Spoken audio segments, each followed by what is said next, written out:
Luego llegamos al Salmo 71. Una elegía. Es una oración para aquellos que ya son entrados en años, porque hay 2 versículos que se refieren a eso. El versículo 9 dice, «No me deseches en el tiempo de la vejez. Cuando mi fuerza se acabare, no me desampares». Este es un buen salmo para los ancianos. Me he dado cuenta que este salmo tiene ahora mucho más significado que el que tenía unos 20 años atrás, desde luego, eso es para mí. Luego en el versículo 18 dice, «Aún en la vejez y las canas, oh Dios, no me desampares, hasta que anuncie tu poder a la posteridad y tu potencia a todos los que han de venir». Permítanos decir esto para los más ancianos en nuestra audiencia ahora. Amigo oyente, no se vaya a un rincón a sentarse en su mecedora. Dios no lo ha olvidado a usted, y aún ahora, cuando usted se encuentra en los últimos días en este mundo, Él lo ha dejado aquí por un propósito. Yo le estoy pidiendo al Señor, «Señor, no permitas que me pase mis días en una mecedora», pero sí que me gustaría tener una de ellas porque me agrada mucho sentarme en una de esas mecedoras. Me gustaría tener una mecedora, pero no estar allí sentado todo el tiempo. Yo quiero tener una vida activa hasta el final, y eso es lo que he pedido a Dios que me permita hacer. Este, pues, es un salmo maravilloso. Y ahora, al llegar al Salmo 72, vemos que es un salmo para Salomón. Los críticos dicen que Salomón escribió este salmo. Bueno, no creemos que Salomón haya sido quien lo escribió, aunque pareciera que así fuera, después de todo él es el hijo de David. Pero este es un salmo de David.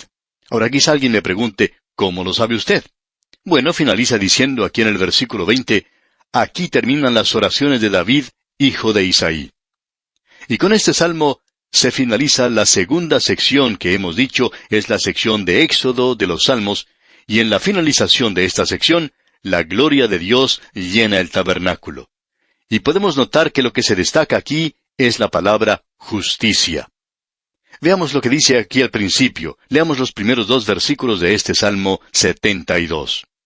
«Oh Dios, da tus juicios al rey, y tu justicia al hijo del rey.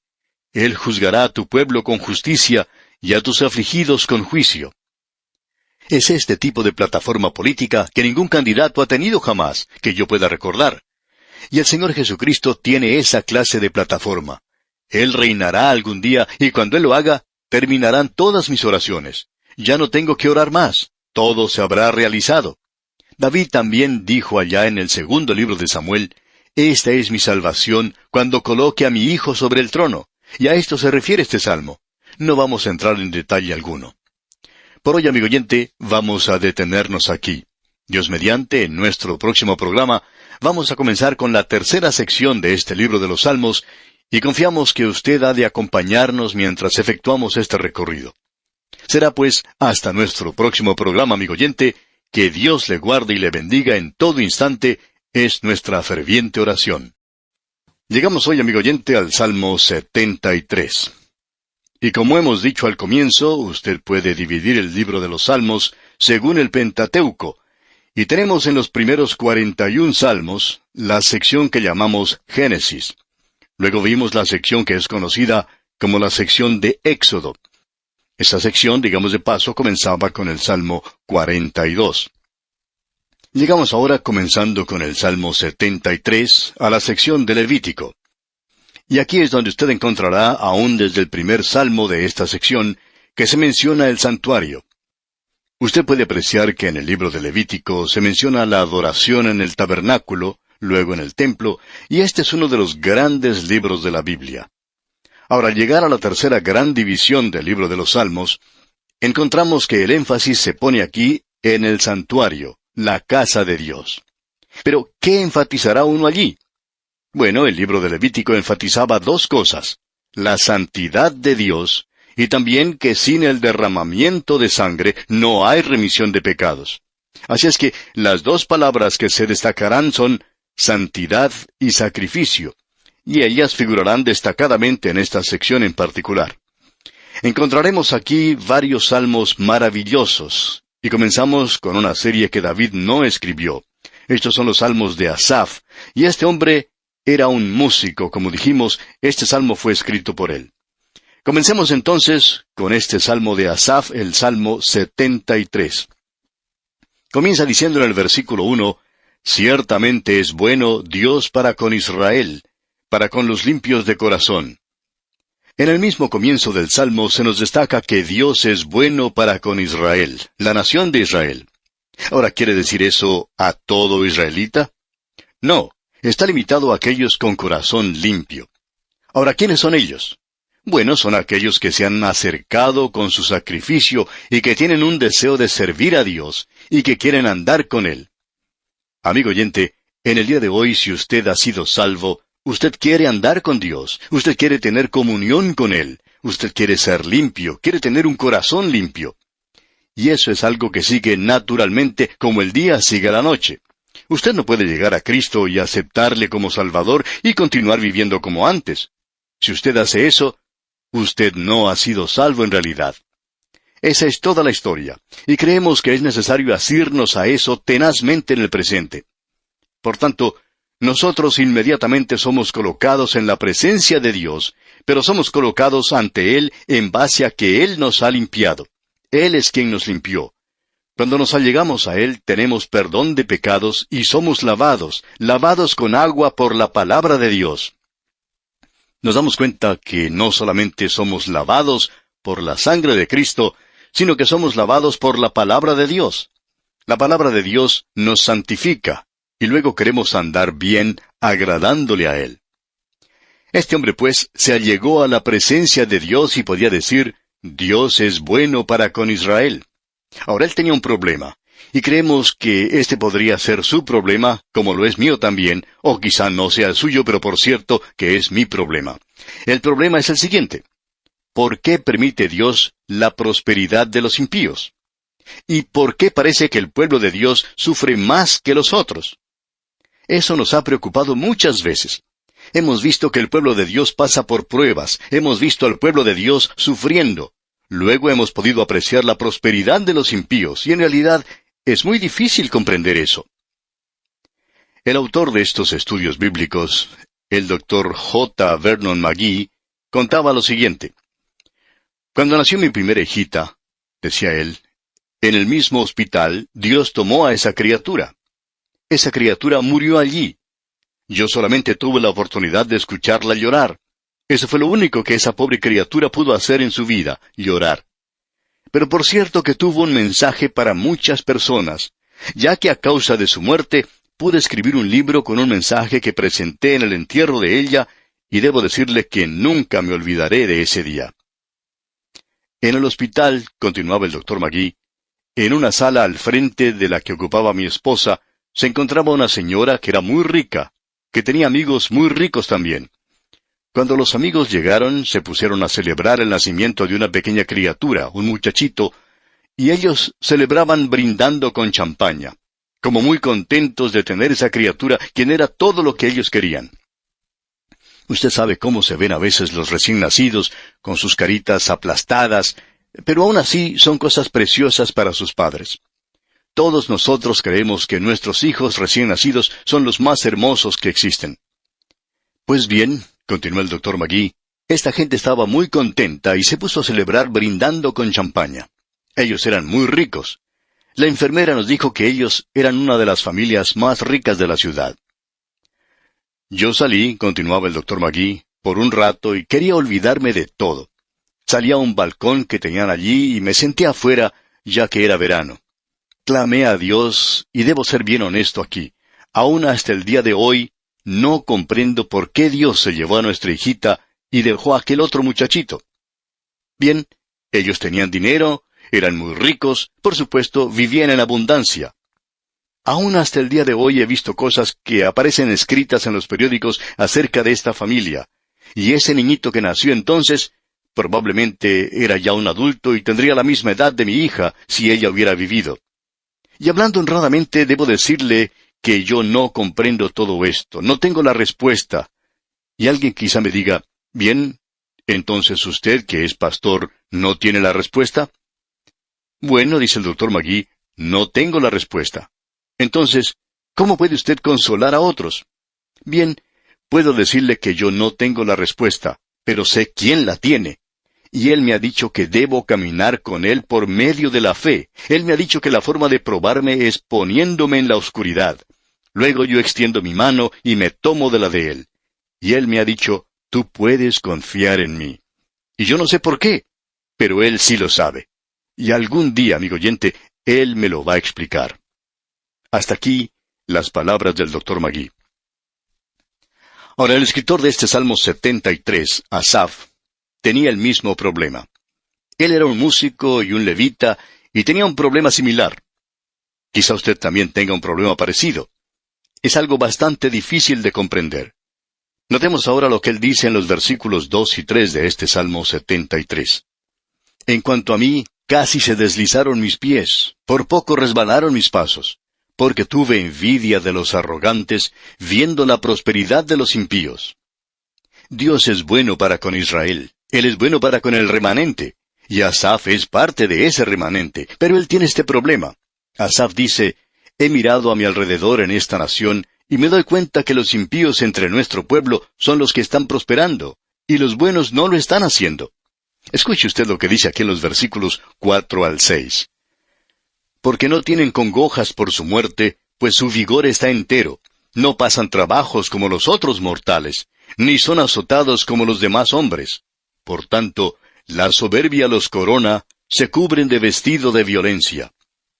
Ellos son muy soberbios, tan soberbios como este matrimonio al cual hizo referencia el Dr. Magui. Son soberbios, arrogantes, llenos de orgullo. Y luego Asaf dice algo más en el versículo 7. Los ojos se les saltan de gordura, logran con creces los antojos del corazón. Hay gente que tiene de todo lo que desea. Quizá ellos no lo podrán disfrutar tanto como aquel que no tiene tantas cosas, porque cuando uno que es pobre obtiene algo, entonces sí que lo puede disfrutar. Pero no es lo mismo con esta gente que tiene de todo. Siempre lo han tenido así. Luego, al leer este salmo, uno se puede dar cuenta que los ojos de esta gente están lagañosos, nublados. Ellos han estado bebiendo demasiada vida nocturna. Y el versículo dice, los ojos se les saltan de gordura, logran con creces los antojos del corazón. Y el versículo 8 continúa, se mofan y hablan con maldad de hacer violencia, hablan con altanería. A ellos no les preocupa pisotear a los pobres. Los ricos en muchas partes son los que escriben las leyes de los países, y luego ellos son los primeros en desobedecerlas. Pero ellos obligan a los pobres a cumplirlas. Sin embargo, uno puede mirar dónde están los ricos en el presente. Ellos no están siguiendo la línea que se ha trazado, pero que usted y yo debemos seguir. Esto es algo que a uno le puede amargar cuando mira alrededor de uno. Notemos ahora lo que dice el versículo 9. Ponen su boca contra el cielo y su lengua pasea la tierra. Uno puede escuchar a los ricos en el presente. Ellos son los que siempre están apareciendo en la televisión. Ellos son los que aparecen en las noticias. Y su lengua pasea la tierra. No hay nada mejor que la radio y la televisión para que ellos hagan esto. Luego el versículo 10 dice, por eso Dios hará volver a su pueblo aquí, y aguas en abundancia serán extraídas para ellos. El pueblo de Dios tiene que pagar impuestos hasta la muerte. Están en dificultades, tienen que pagar por todo. Se nos ha dicho que hay gente rica que no tiene que pagar impuestos de ninguna naturaleza. No hemos descubierto todavía cómo lo hacen, pero parece que todo les sale bien a ellos. Ahora el versículo 11 de este Salmo 73 dice, y dicen, ¿cómo sabe Dios? ¿Y hay conocimiento con el Altísimo? Ellos no tienen ningún interés en Dios, no saben nada acerca de Él, y preguntan, ¿y hay conocimiento en el Altísimo? Ellos no están interesados en Dios, su dinero es su Dios. Y el versículo 12 continúa, he aquí estos impíos, sin ser turbados del mundo, alcanzaron riquezas. ¿Le molesta a usted eso, amigo oyente? A mí me ha molestado en algunas ocasiones. Escuche ahora lo que dice el versículo 13. Verdaderamente en vano he limpiado mi corazón y lavado mis manos en inocencia. Asaf está diciendo, yo he tratado de vivir para Dios, pero parece que esto no trae ningún beneficio. Y luego leemos en los versículos 14 al 16, pues he sido azotado todo el día y castigado todas las mañanas. Si dijera yo, hablaré con ellos, he aquí a la generación de tus hijos engañaría. Cuando pensé para saber esto, fue duro trabajo para mí. Asaf dice, esto me está preocupando, no puedo dormir de noche. Y luego llegamos a la respuesta. Leamos el versículo 17. hasta que entrando en el santuario de Dios, comprendí el fin de ellos. No es en esta vida, sino en el final. Y esa es la razón por la cual el Señor Jesucristo solamente contó una historia tratando este tema, que es acerca del hombre rico y del hombre pobre. Él quería ilustrar lo que ocurría después de esta vida. Uno era rico y el otro era pobre. Y amigo oyente, si usted no se allega a la palabra de Dios, usted va a amargarse mucho si mira la injusticia que existe. Pero cuando se acerca a Él y lee una historia como esa, usted se dará cuenta que Dios hoy juzgará a los ricos. Ese hombre rico mencionado en esa historia fue a parar a un lugar de tormento, y allí se encuentra hoy. Ese fue su fin. Pero si usted hubiera observado su funeral, quizá no hubiera podido ver nada como eso, porque todos los que estaban rodeando su féretro estaban tratando de hacerlo entrar al mismo cielo. Todos estaban diciendo cosas buenas acerca de él, cuánto había dado a las obras de caridad y todas esas cosas por el estilo. Pero amigo oyente, él estaba allá en un lugar de tormento. Pero aquel otro pobre hombre a quien ni siquiera le dieron un entierro decente, quizá simplemente arrojaron su cuerpo a un basural, sin embargo, los ángeles lo tomaron y lo llevaron a la misma presencia de Abraham. Y debemos aclarar aquí, amigo oyente, que este hombre pobre no fue al cielo porque era pobre, sino porque siempre se acordó de Dios, porque amaba a Dios, su mayor riqueza era Dios mismo. Usted debe permanecer muy cerca de Dios, amigo oyente, si no quiere amargarse y volverse cínico al mirar este mundo y observar lo que ocurre a su alrededor. Y esa es la razón para la existencia de un santuario como se ha mencionado. Y en mi Dios, amigo oyente, es en quien usted puede confiar en el día de hoy. Yo no tengo la respuesta a sus dudas, porque yo no tengo la respuesta a mi pregunta tampoco. Pero conozco a alguien que la tiene. Pero él no dijo que me lo iba a decir ahora mismo. Él simplemente dijo, confía en mí, yo tengo la respuesta. Y algún día, amigo oyente, en su presencia, él me lo explicará. Mientras tanto, yo debo mantenerme con el conocimiento de que él algún día me va a mostrar que lo que él hizo era mucho mejor. No comprendo eso tampoco, amigo oyente, pero eso es lo que él va a hacer. Este es un salmo maravilloso, y como resultado de todo esto, ¿qué es lo que va a hacer Asaf? Bueno, escuche usted lo que dice aquí el versículo 23. Con todo, yo siempre estuve contigo, me tomaste de la mano derecha. Ya le había dicho, amigo oyente, que él tomaría su mano. Él ha tomado la mía. Él me ha dicho, camina conmigo. Esa es la lección que uno puede aprender de esto, y esto es lo que el salmista está diciendo. Me tomaste de la mano derecha. Ahora el versículo 24 continúa, me has guiado según tu consejo, y después me recibirás en gloria. Yo estoy con él en el día de hoy, amigo oyente, y puedo decir junto con el apóstol Pablo en su carta a los Filipenses, capítulo 1, versículo 6, estando persuadido de esto, que el que comenzó en vosotros la buena obra, la perfeccionará hasta el día de Jesucristo. No me diga que él no va a hacer eso, porque eso sucederá tal cual él dijo. Y ese es el mensaje de este salmo. Leamos una vez más este versículo 24. Me has guiado según tu consejo, y después me recibirás en gloria. No puedo pedir nada mejor que eso, amigo oyente, así es que simplemente confiaré en él hoy. Y si a usted no le parece mal, pues yo voy a continuar con él.